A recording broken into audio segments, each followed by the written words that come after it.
तुर्की Syria भूकंप के बाद अब हिमालय क्षेत्र में भी भारी भूकंप आने की चेतावनी। दोस्तों, आज इस वीडियो में हम जानेंगे कि क्या तुर्की के बाद अब हिमाचल और उत्तराखंड में आने वाला है विनाशकारी भूकंप। क्या कहना है वैज्ञानिकों का इस पर, चलिए जानते हैं। प्रमुख भूवैज्ञानिक और मौसम वैज्ञानिक ने चेतावनी देते हुए बताया कि भारतीय टेक्टोनिक प्लेट, जिस पर भारतीय उपमहाद्वीप का अधिकांश हिस्सा स्थित है, यह हर साल लगभग 5 सेंटीमीटर आगे की ओर बढ़ रहा है। इसके आगे की ओर बढ़ने की वजह से हिमालय पर तनाव बढ़ता जा रहा है और इस बात की आशंका जताई जा रही है कि आने वाले समय में इससे हिमालय के क्षेत्र में तेज गति का भूकंप आ सकता है। ANI से बातचीत के दौरान हैदराबाद स्थित नेशनल जियोफिजिकल रिसर्च इंस्टीट्यूट के मुख्य वैज्ञानिक और भूकंप वैज्ञानिक डॉक्टर N पूर्णचंद्र राव ने कहा, पृथ्वी की सतह में विभिन्न प्लेटें शामिल हैं जो लगातार गति में हैं। भारतीय प्लेट घूम रही है। यह 5 सेंटीमीटर प्रति वर्ष आगे की ओर बढ़ रही है। इसके कारण हिमालय के क्षेत्र में तनाव बढ़ता जा रहा है। हिमालय में बढ़ते हुए तनाव की वजह से इस एरिया में भूकंप आने की संभावना बढ़ जाती है। और साथ ही उन्होंने ये भी कहा कि हमारे पास उत्तराखंड में 18 सिस्मोग्राफ स्टेशनों का एक मजबूत नेटवर्क है। यह क्षेत्र नेपाल और हिमाचल के पश्चिमी हिस्से में आता है। यह हिमाचल और नेपाल के बीच में भूकंपीय अंतराल के रूप में दर्शाया जाता है और इसी में उत्तराखंड भी शामिल है। NGRI के वैज्ञानिक ने दावा किया है कि हिमालय क्षेत्र में भूकंप रिक्टर स्केल पर 8 की तीव्रता के साथ आ सकता है। इससे जान माल का भी नुकसान हो सकता है। हाल ही में तुर्की और सीरिया में आए बेहद ही घातक भूकंपों के बारे में बात करते हुए उन्होंने कहा कि इमारतों की खराब गुणवत्ता के कारण ही देश में अधिक नुकसान हुआ है। सलाह देते हुए उन्होंने कहा, भूकंप एक प्राकृतिक आपदा है जिसे रोका नहीं जा सकता, लेकिन इससे होने वाले नुकसान को अवश्य रोका जा सकता है। हम सबको अगर भूकंप से होने वाले खतरे से बचना है तो हमें उन दिशा निर्देशों का पालन करना चाहिए जो कि भारत सरकार द्वारा इन भूकंप संभावित क्षेत्रों में भवनों के निर्माण के लिए जारी किए गए हैं।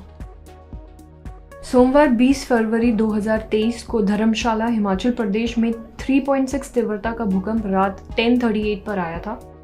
इसके बारे में नेशनल सेंटर फॉर सिस्मोलॉजी ने जानकारी दी। एजेंसी का कहना है कि भूकंप का केंद्र पृथ्वी की सतह से 10 किलोमीटर नीचे था।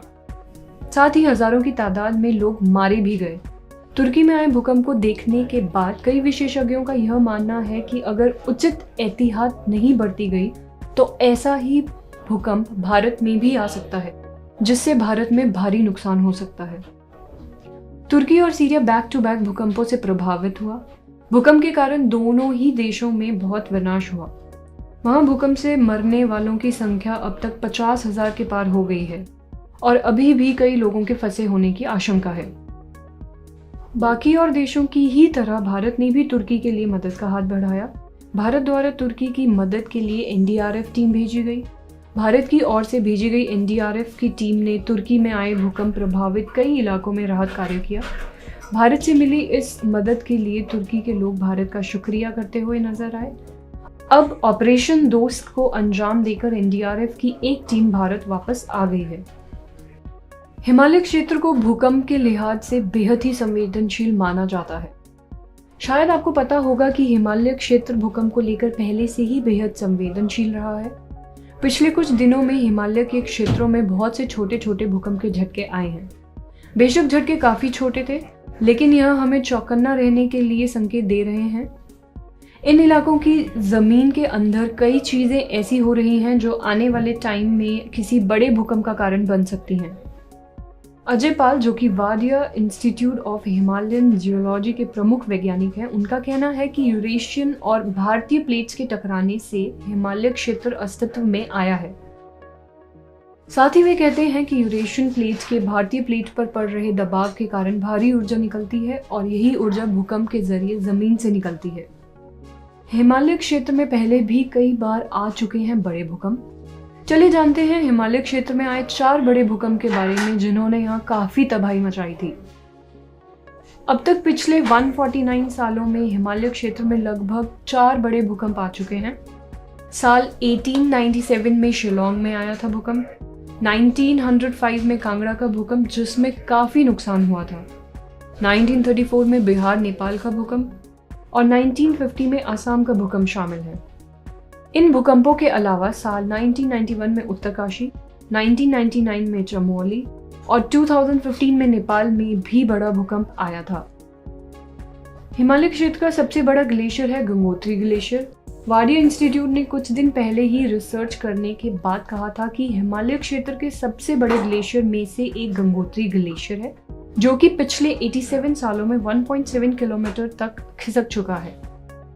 हिमालय क्षेत्र में कई और बड़े ग्लेशियर हैं जो इसी तरह से खिसकते जा रहे हैं। वर्तमान में जोशीमठ में हो रहा भूधंसाव भी एक बड़े खतरे की ओर इशारा कर रहा है। प्रार्थना करते हैं कि तुर्की और सीरिया जैसी तबाही भारत को ना झेलनी पड़े और साथ ही तुर्की में सब जल्द ठीक होने की कामना करते हैं। दोस्तों, कमेंट सेक्शन में ज़रूर बताइएगा कि आप किस शहर से ये वीडियो देख रहे हैं, और अगर आपको इस वीडियो में दी गई जानकारी पसंद आई हो तो वीडियो को लाइक, शेयर और चैनल को सब्सक्राइब ज़रूर करें।